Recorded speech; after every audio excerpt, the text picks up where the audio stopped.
bought into the book is I have I stopped totaling the numbers, and I'm trying to get it up to date. And something like 5,000 of those hours are teaching other people how to fly. And you know, I've got a couple of nice pieces of wood up on the wall from the FAA, you know, all that and a couple of bucks will get you coffee at Starbucks. So, or as I tell my flight instructor students, you're only as good as the last time you flew. So, one of the issues that comes up, and I'll talk a little bit more about NAFI at the back end if anybody's interested. But one of the things that comes up in aviation all the time is we all talk about, wow, what a pro he is. He's a really professional pilot and all that other happy stuff. And then when you challenge people about it, you know, what's a professional? They just kind of look at you. Well, you know what a professional is? Oh, really? I don't know what a professional is. Tell me.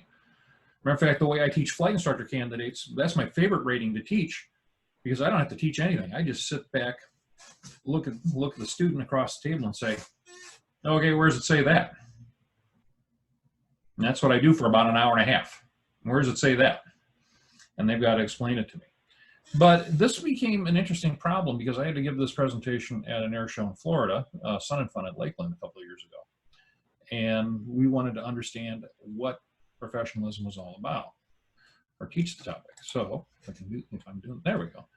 So obviously, what is a professional flight instructor? And you can take the word flight out of it and just what is a professional instructor? Okay, what do they do? So with that, here's what it says in Merriam-Webster. Definition of professionalism. And I can do this in my Don Knotts voice and go, the conduct, aims, or qualities that characterize or mark a profession or professional person. That to me sounds, it sounds like a tautology. That is, you're using a definition to define itself. You know, I think Merriam-Webster blew it on that one, but who am I to say? And their second definition is the following of a profession, such as athletics, for gain or livelihood. Okay. You want to silence yours? There are, you know, that's interesting. So you get money for what you do. Does that make you a professional? Maybe. Certainly we've seen, you know, people that we don't think are very professional taking money for what they do. This is what I like from the FAA. This is out of their aviation instructor's handbook. The aviation instructor is a central figure in aviation training, is responsible for all phases of required training. The instructor, either pilot or aircraft maintenance technician, must be a professional. Okay, term defining itself again. And you can replace flight instructor with motorcycle coach. As professionals, aviation instructors strive to maintain the highest level of knowledge, training, and currency in the field of aviation. Well, that's a worthy goal. To achieve this goal, instructors need to commit themselves to continuous lifelong learning and professional development through study, service, and membership in professional organizations such as NAFI and Professional Aviation Mechanics Association. Okay, that's good. Professionals build a library of resources that keeps them in touch with their field through the most current procedures, publications, and educational opportunities. Being a professional also means behaving in a professional manner. So again, we're defining a term using itself. And I know the guy who wrote this, and I told him he did a heck of a job. You know, he's a very senior guy at the FAA. And then I gave him a hard time about saying you're a professional because you're a professional. All right. That was the end of my profession. So now what? You can't say I know it when you see it. You know, that's what Justice Stewart said about pornography. That's the famous quote. I can't define pornography, but I know it when I see it. Okay? That's where we're at. So with that in mind, I'm going to challenge all of you. Tell me some of the attributes that you think defines professionalism, because that's the end of my presentation. Sort of. I have a backup behind the scenes here, behind the green curtain. But really, I'm not the one. I'm just standing up, sitting in front of all of you, saying, okay, you tell me, what do you think professionals are? What do you think they do? What are the attributes? And I will take some notes as we talk, and I'll feed them back to you. So tag, you're it.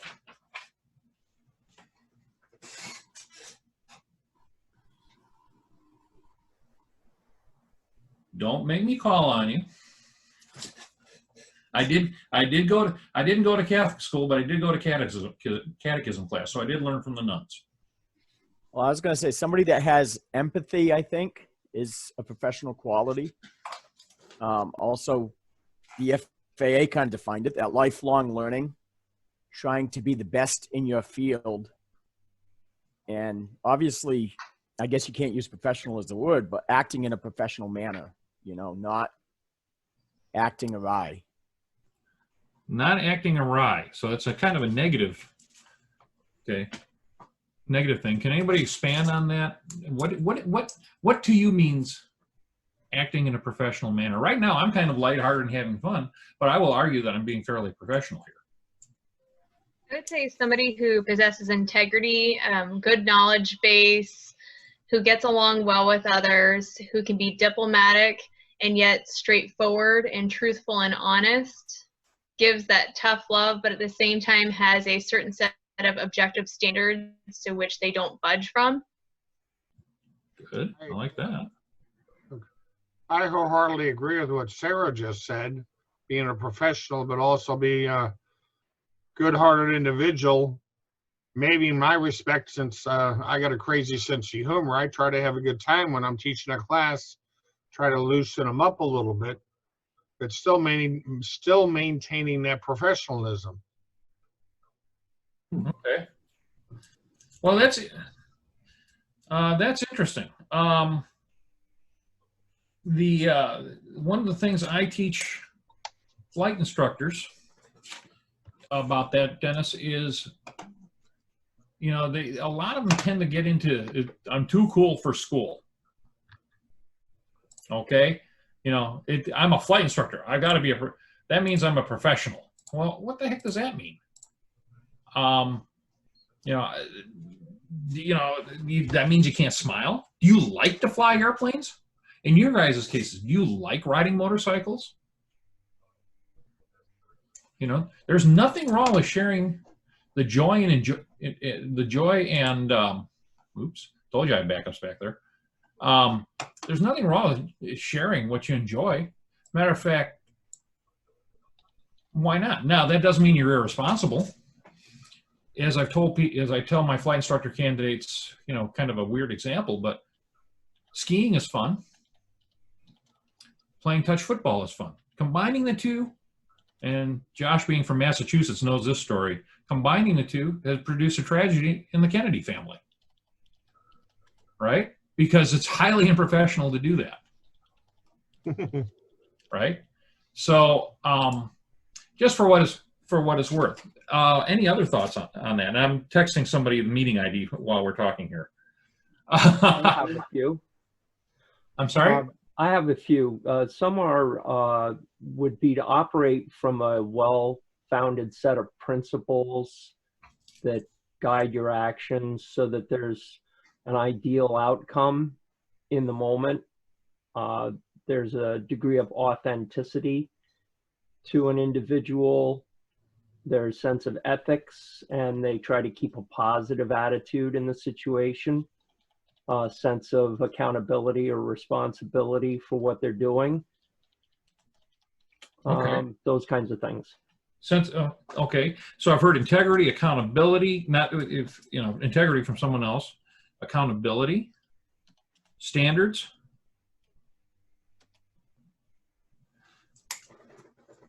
So for all of you,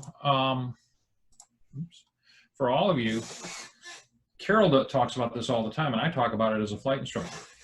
You're not supposed to see those yet. She talks about it all the time. How do you show up? Are you on display? What I tell young flight instructors or inexperienced flight instructors, you're the pro from Dover. You're supposed to be the expert. I don't care how inexperienced you are. You know more than the person who just showed up for the first time. They're looking at you, and you better fly the way you teach. Carol talks about it all the time as a rider. She believes in all the gear all the time. She does it. There's no doubt about it. I'm always impressed, even on a short ride, short ride 2 blocks away. She puts everything on, and I'm always impressed with that. And again, she says, look, if I don't maintain my own integrity, she doesn't say it in these words, I'm paraphrasing her, but if she basically says if she doesn't maintain her own integrity, what's the point? Besides which, what if one of her students sees her?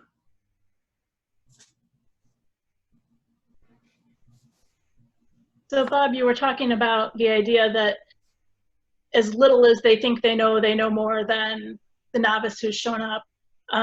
Confidence, I think, is a part of being a professional. And you were talking about how you can do things and it can be fun, but you have to have a sense of propriety. Sense of propriety. I like that phrase. I like that phrase. That's really good. Absolutely, absolutely. What's appropriate behavior, both in terms of you think. And I started leading it. I kind of fed it a little bit, but why don't Nicole, if you want to say it, or somebody else? What about a sense of propriety when instructing or with your students? What would that mean to you?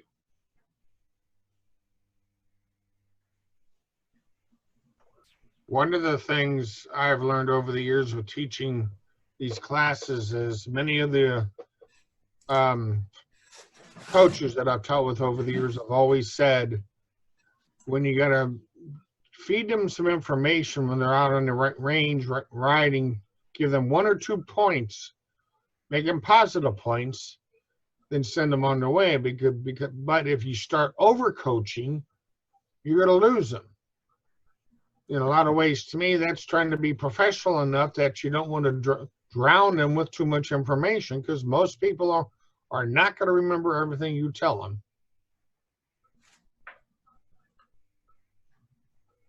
I agree with what Dennis said. The word I would use is attunement. If we're well attuned to the learners, we give them just what they need, just when they need it, and not too much more. Hopefully some positive affirmation or encouragement to go along with that. I like that. Attunement and positive affirmation. Good.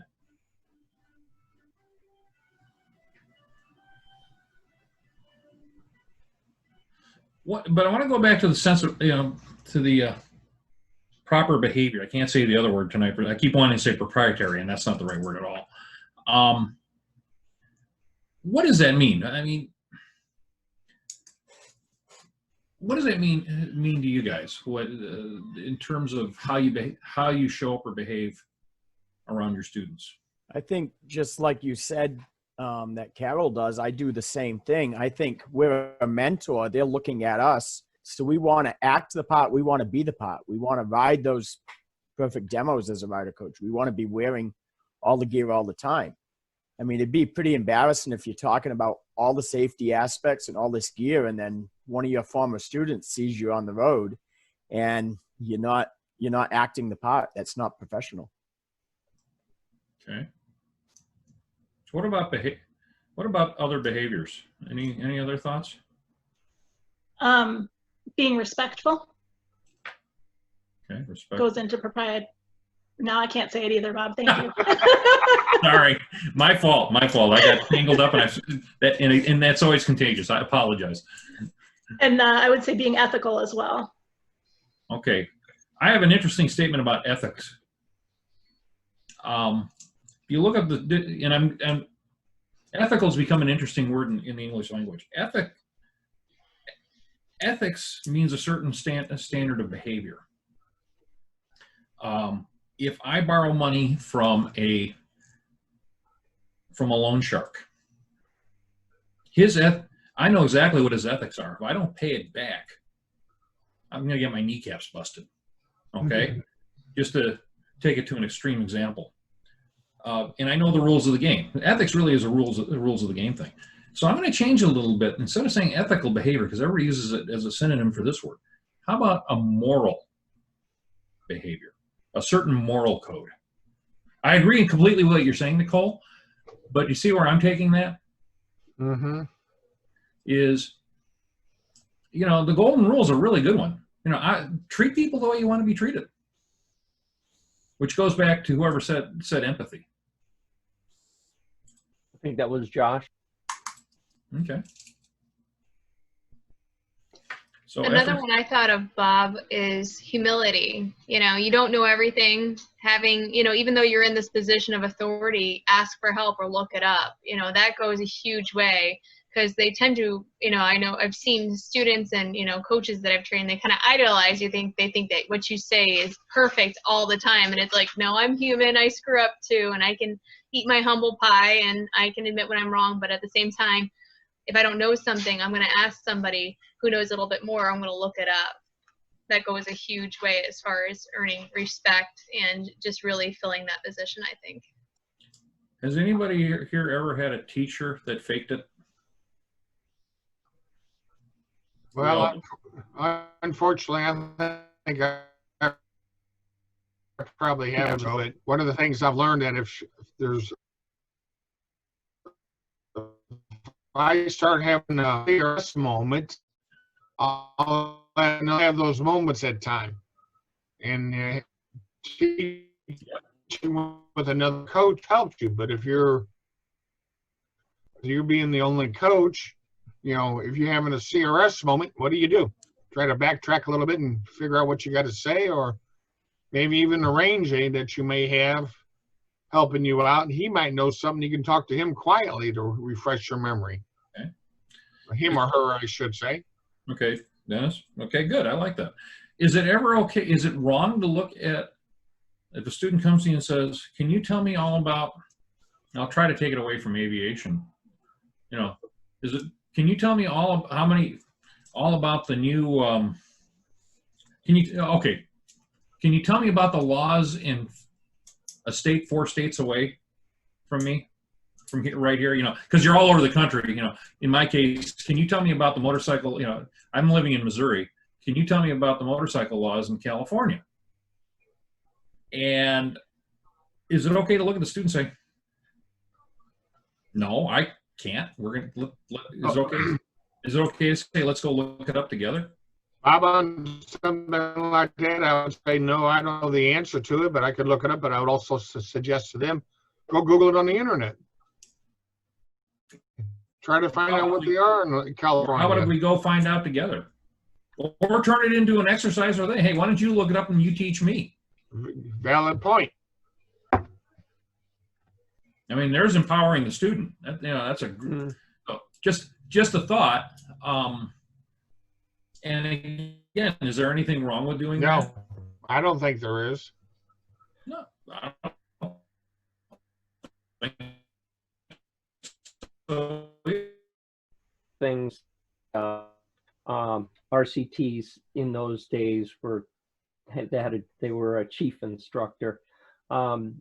Back in those days, they had us suggest qualities of a good instructor, and one of the things that we included in that list is that they're still a student of something, that they're still in a learning state themselves. And I think that's a really good state to model to the students, is that we're still learning things too. Okay. Yeah, who here knows, who on this call knows everything there is and can write the encyclopedia of motorcycling, from motocross to cruising? Yeah, I'm glad to see a whole lot of people shaking their heads. Okay. One of the people you saw pop on here, he's wearing a captain shirt. That's Brian Schiff. He's on the board of NAFI. I asked him to join us tonight to see how this works, because we're considering, because Oshkosh, the big air show at Oshkosh got canceled, we're considering doing similar things. So we're learning from this. And yeah, he's got a lot of hours, and he's a good. He and I met each other a long time instructing at the same school. He flies for the airlines. I never have. You know, I know this much about airline procedures. Okay, enough to say we got to go look in their manual. And he can teach me that, and he's always learning. He's always going to recurrent classes. At the same time, I'm always going to recurrent, trying to be recurrent on being a better flight instructor. And stealing from organizations like this. This is a learning experience for me here. Thanks for inviting me. Welcome, Brian. Thank you. I like to say that I wish I knew half as much now as I thought I knew when I first started teaching. There you go. I like that one. Another thing is, can you learn from your students? Absolutely. Absolutely. I actually say that at the beginning of every class for me. I say, hey, this is going to be an interactive experience. And sometimes I learn just as much from you as you're going to learn from me. I've learned more street corner psychology from teaching people how to fly. One of the things I've always loved about being an instructor, and this is my 19th year, I always learn something from my students. Mm-hmm. Always learn something from them. Yep. Especially the good students. Sometimes it's a few of the bad ones. Okay. You learn something from them. They teach you what you don't know. True. There you go. So what else? So we've covered a lot of territory here in a very short time. I mean, this page is full of my scribbles, and it's my version of shorthand. So that's a lot of I material. have one more word to add to the list. Patience. There you go. Love it. Patience. I know we have a lot of words there, Bob. Have we hit on dependable yet? Thank you. Dependable. Hey, Bob. So this is Belinda in Tuscaloosa. Kind of step back for a second with what you guys were talking about, learning from your students. One of my favorite things to say when I was learning to when I was in my master's program and getting my counseling degree, I had a professor that says, we're going to teach you the techniques of being a counselor, but your clients are going to teach you how to be a counselor. And I think that a lot of times when I'm coaching too, like MSF and our RCP teaches us how to coach, or teaches us how to coach. Our students teach us how to be a coach and what they need. And I always think about that. Like, I've become such a better coach since I started coaching. And so, yeah, my students have taught me how to be a coach and not, so. Okay. I'm putting that open to improvement or self-assessment improvement. How's that sound? Based on what you're learning, based on experience. Agreed. And Melinda, did you say you're in Tuscaloosa? Yes, sir, I am. Roll Tide. Roll Tide. Calm down. Yeah, There you go. Sorry, All right. I'm eating a biscuit at the same time. Yes, sir.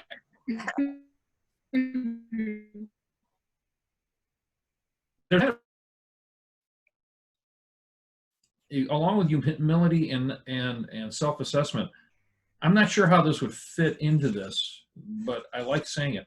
I've never taught anybody how to land.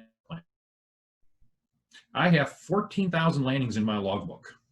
Yes, Brian, I keep track, but I have 14,000 landings in my logbook, roughly, mostly with students, obviously. All I've ever been able to do is demonstrate how to land the airplane and to make sure they don't break the airplane while they try to figure it out.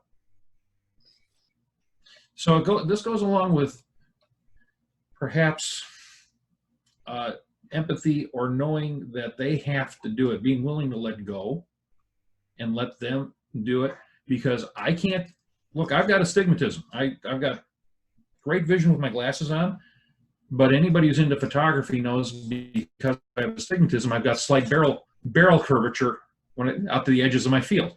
I see the world differently than the guy sitting in the other seat. I can't is their vision, or the gal. Okay, they may be short. The person may be shorter trunk, longer waisted, shorter than me. They sit differently. They slouch in the seat in the airplane. All this stuff. They're not seeing what I see. All I can do is say, "Here's how you do it. Haven't been in an airplane yet. Here, you do it, and I'll make sure it works." Another word, Bob, trust. If we trust the students, that can often inspire them to trust themselves more too. Okay. And I'm going to add the word worthy to that. Trust and trustworthy.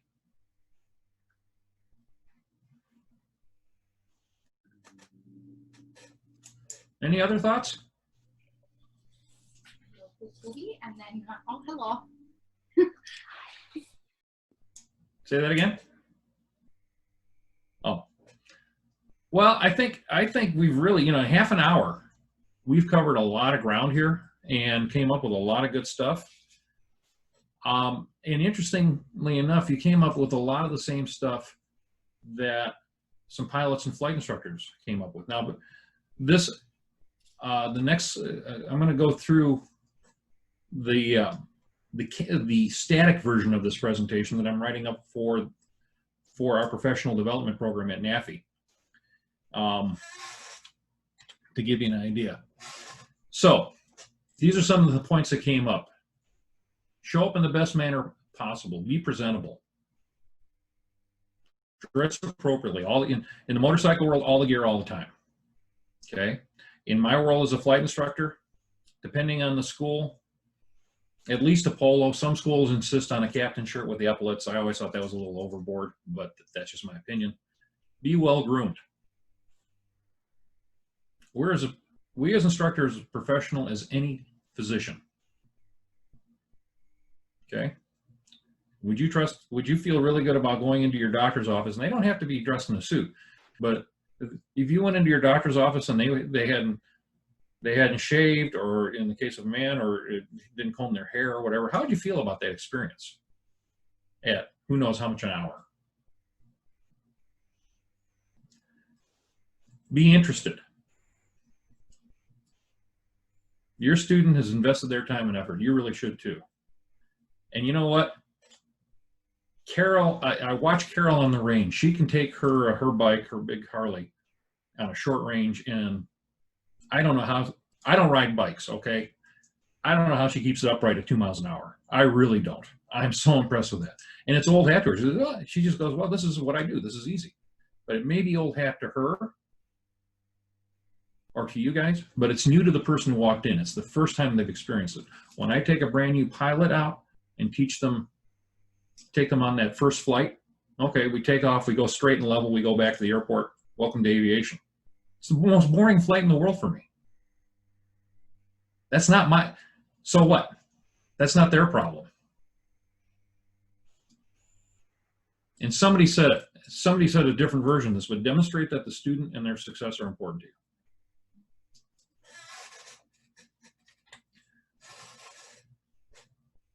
Always be learning. You can't know everything. Be honest. And we've all said it. If you don't know, say so. And nothing's going to ruin your reputation or your credibility faster. If you fail, you're done. And as we said, work together to find answers. If you don't know it, make it a positive experience. Don't be embarrassed. Don't be embarrassed. It's okay. You can't know everything. You're doing this tonight, and I'm doing it too. Everybody has something to share. Listen for new ideas and techniques. I steal from Carol. She steals from me. I steal from other flight instructors. There's, one young flight instructor candidate asked me, so who do you copy? I said, well, I think I copy about 30 different flight instructors. It became my own voice, but I know I'm the experience of a whole bunch of other people. And for established instructors,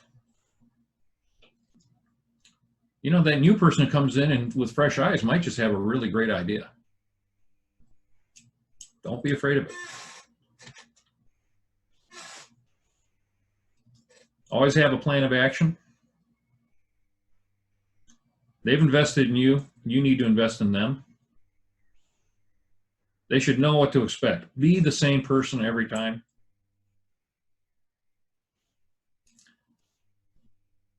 If there's a teachable moment, grab it. Random situations can be helpful.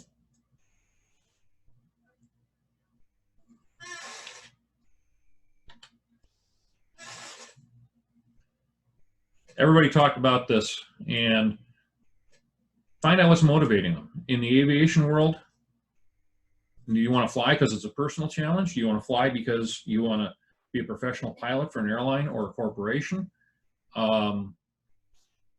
I've taught young people getting ready to go into the military. I teach them a little differently than I teach somebody who's coming to me casually and says, I just want to buzz around in an airplane.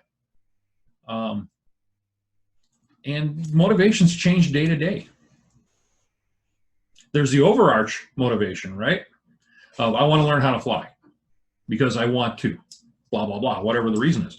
But today I'm going to figure out how to do a soft field landing because I can't figure it out. There's a motivation within the motivation. If you have a student that comes to you or as motorcycle coaches, you may have somebody who says, this particular exercise is making me crazy. Help me figure it out. Watch for the subtle signs, and again, empathy. Look for the subtle signs of understanding, lack of understanding. That's one where it's a hot day, you want to get the lesson done, everything's everybody's clicking along, and there's one person there going, okay, it's clear that they're not following. Apprehension,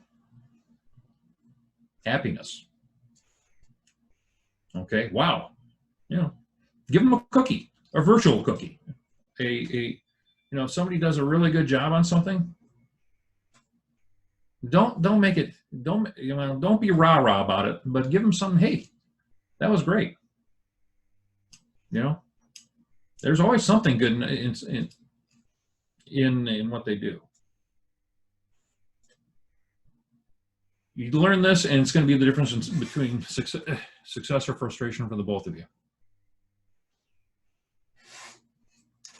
Belinda knows this one. Maslow. Yeah, Abraham Maslow. Okay. If they're scared, if they're terrified that they're going to get killed on the range, they're never going to learn how to ride a bike. Okay. You've got to make them feel safe and secure. You got to make them feel like they belong. This is where I think all of the motorcycle coaches I've seen have done a tremendous job. I've never seen the attitude of, well, you don't know how to ride a motorcycle? Well, why are you here anyway? You've always been welcoming. And people need to feel that they feel important. They need to like themselves. And finally, you want to get to that top of the pyramid, that they're doing it because it makes them feel good, that they've done it right.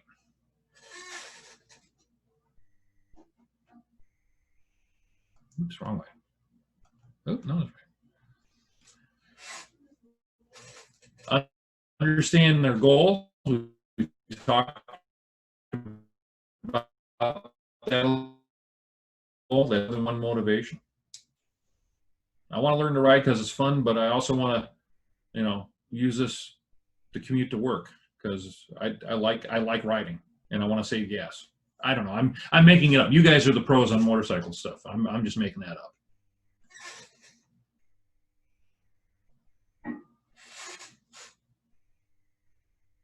It's easy to get in the whole mode of, hey, everybody's the same. They're not. Backgrounds matter. Get to know your students. Just don't pry, but get to know them. Learn about them. Learn to recognize their aha moments and capitalize on those.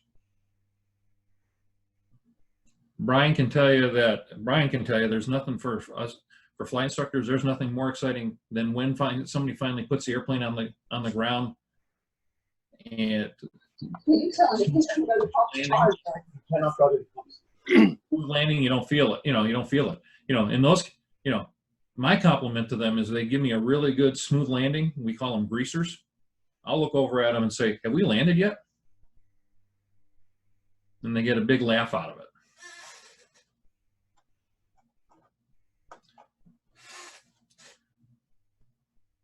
Be the same. We talked about being experts, and we're not being consistent. And then we can invalidate the lessons. Be the same. If people want to know what to expect from you. If people are upset because you're acting weird that day, it's going to break it. They're not going to learn. They're going to be more worried about what's this person going to do.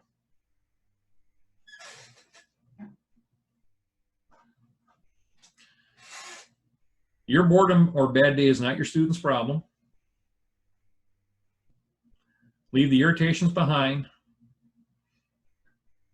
Students expect you to be calm and interested. And if it's a really bad day, maybe it's just time to say, this is a bad day. Be honest about it and walk away if you have to. And in aviation, we use those as teachable moments. Maybe you shouldn't be flying an airplane today because you might just die. We all said it, no one's perfect.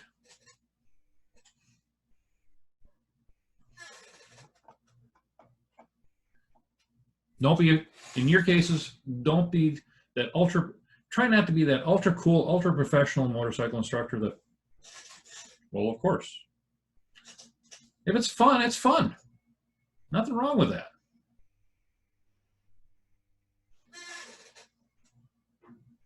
And that's it. Any questions? If you have any questions or comments back here at the back end, and of course, I can talk about 2 minutes about our organization if you'd like. And if anybody wants to learn how to fly, call Brian Schiff. No, if anybody wants to learn how to fly, we can help point you in the right direction.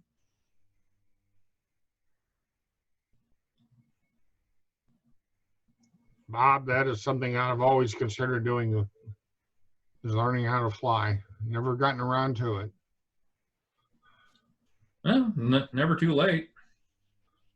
Something to think about. There you go. But this isn't intended to be a commercial about flying. But just real briefly, NAFI is very similar to the organizations you guys belong to. We're a professional organization of flight instructors. Our goal is to improve aviation by helping flight instructors be better instructors. We've been around 53 years now. It was founded in '67. That's our email address there. You can take a look at our website. Or I should say that's our web address.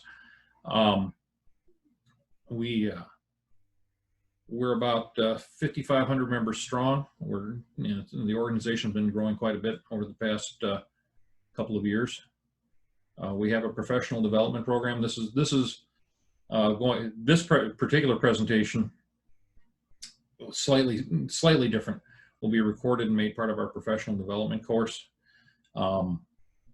We also present a monthly webinar on aviation safety. It's open to the public.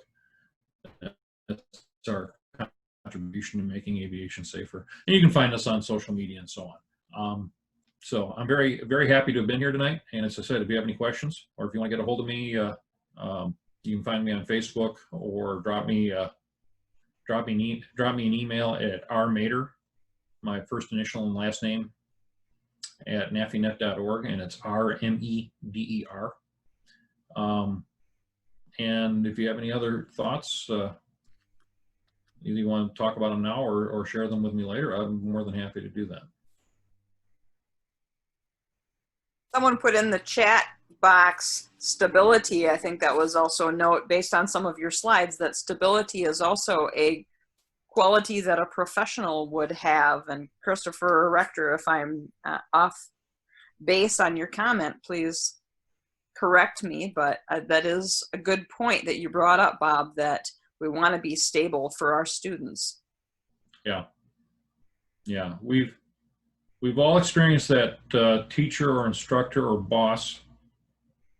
We're not sure who they are today when you first see them. And that's unsettling.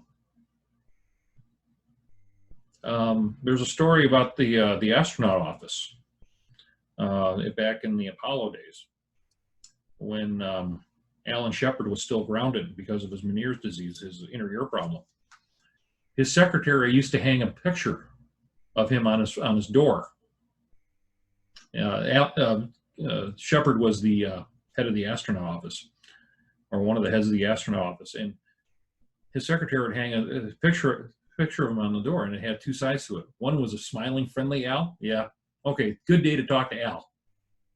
You turn it around, and it was a picture of him scowling at something. Real bad day to go into the office.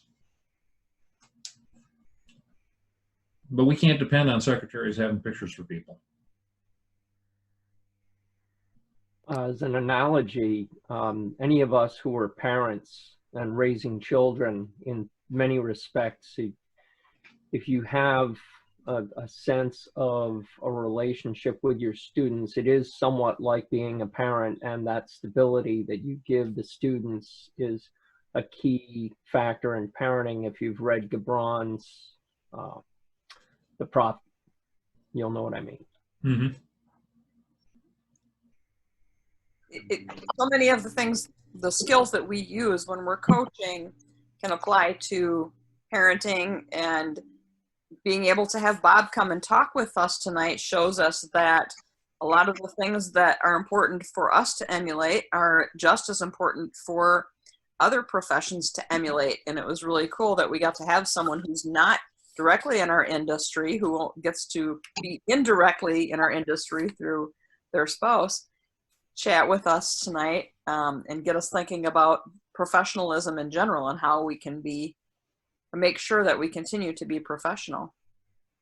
Well, thank you. I appreciate that. By the way, I did get my 3-wheel endorsement 2 weeks ago. No, she didn't teach me. We have a deal. I will never teach Carol how to fly, and she will never teach me how to ride a motorcycle. That's good. Doing things ethically correct, Bob. We just want to survive the experience.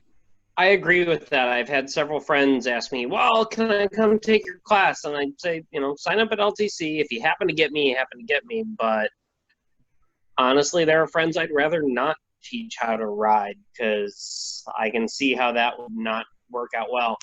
And to loop back to the parenting thing, especially as our kids get older, older teens and young adults, it's so much the same relationship. The consistency is good, but admitting, like you mentioned, admitting when you screwed up and owning it is really important, I think. One thing I don't know is a really powerful phrase. Yeah. One thing that I learned in 40 years of working for a major corporation is being the one in the meeting who says, I don't know.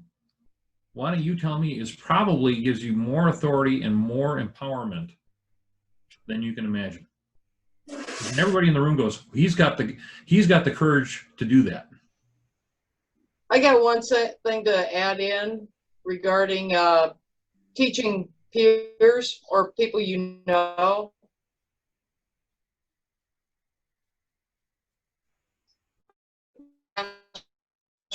Skills are entirely different today. You're my instructor. I'm your student. We are not friends currently. We'll talk later.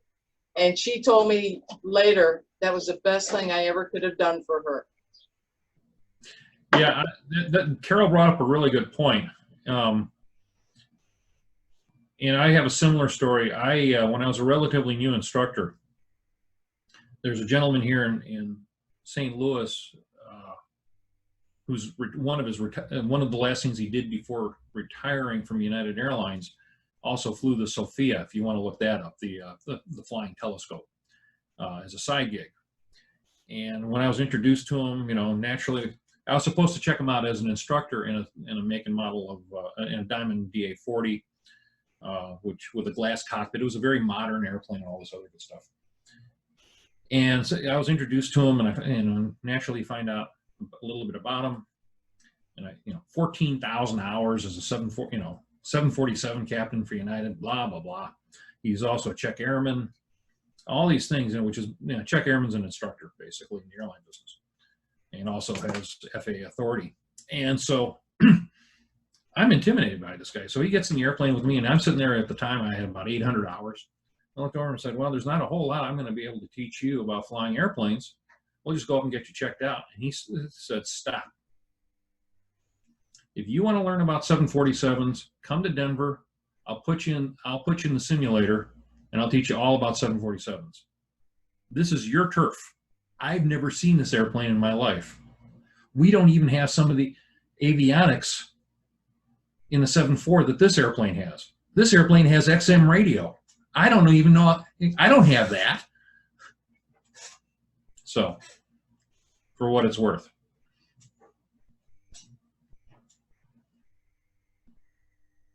Well, again, thank you very much for allowing me to be here. It's been a lot of fun. I really appreciate it. Thanks, Bob. Thank you. Thanks, Bob. Thank you, Bob. A lot of great information. Thank you, Bob. Thank you. Yeah, go out there and supervise Carol putting that new grill together, will you? She's very mechanically minded. I'm the data guy. She's the mechanical person in the house. That I do know for a fact. She is mechanical.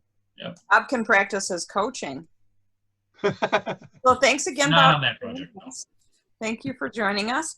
Next Thank week, you. we're going to have Sarah Baranek. She is going to do a presentation. The title is The Magic of Mirror Neurons, Modeling, Imitation, and Empathy. And Sarah is on. Would you give us a little teaser on that?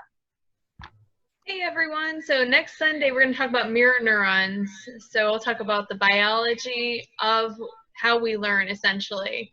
So empathy, we'll find where that is, predicting other people's behaviors, motor, facial, hand, body, all this motor, behavioral, and learning is actually hardwired from the very beginning of life in these things called mirror neurons. So we'll talk about those and how observational learning and how perfect demos, how those are really important.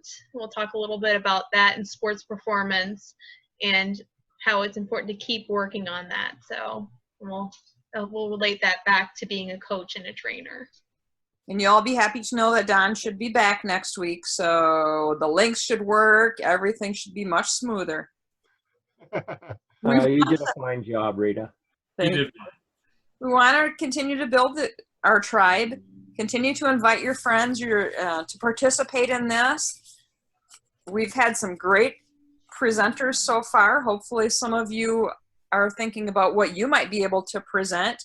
It's a great learning opportunity to be able to present on this as well. It gives you a chance to really dig a little more into your own material and practice presenting with a group who is very supportive.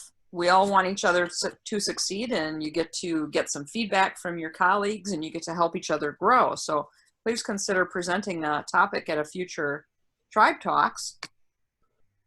And as always, mentor others. Look for people who can mentor you. Thank you, Rita. You will have to hosting, Rita. Thank you. You will have to put up with me one more night if you attend happy hour on Wednesday, especially if you have new people who are thinking about joining Tribe Talks. Remember that happy hour is not only a time for us to just have relaxed, casual conversation, but also for people who have not had a chance to use Zoom yet to practice the technology and just kind of feel more comfortable with it for the official Tribe Talks on Sundays. I hope to be at happy hour on Wednesday myself. Excellent. Thank you. And just so you all know, we got the grill done. Brian, he said, you haven't met her, that's my wife. Nice to meet you. Thank you all very much for participating tonight. All right, Carol.